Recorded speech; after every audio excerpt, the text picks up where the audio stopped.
हरे कृष्णा। माघ मास की कृष्ण पक्ष की चतुर्थी को सकट चतुर्थी का व्रत किया जाता है।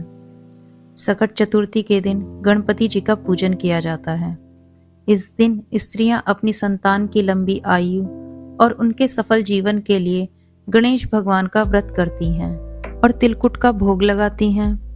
इस दिन शाम के समय गणेश भगवान का पूजन किया जाता है और पूजन के पश्चात सकट चतुर्थी की कथा सुनी जाती है और तारों को अर्घ्य देकर व्रत को पूर्ण किया जाता है। इसकी एक पौराणिक कथा इस प्रकार है। किसी नगर में एक कुम्हार रहता था। एक बार जब उसने बर्तन बनाकर आवा लगाया तो आवा पका नहीं।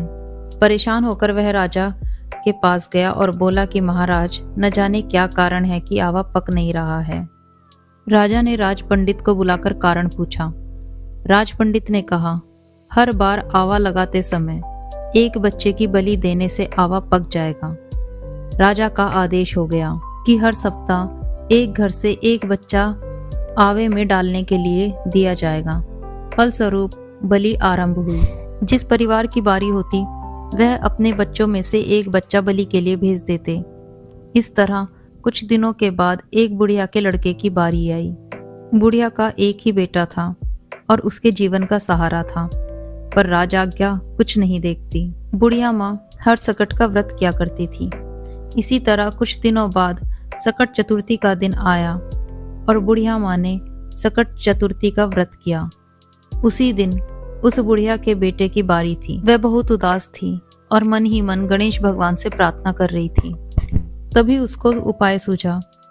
उसने अपने लड़के को तिल और दूब दिए और कहा कि आवे में बैठने से पहले भगवान गणेश का नाम लेना। गणेश भगवान का नाम लेकर आवे में बैठ जाना।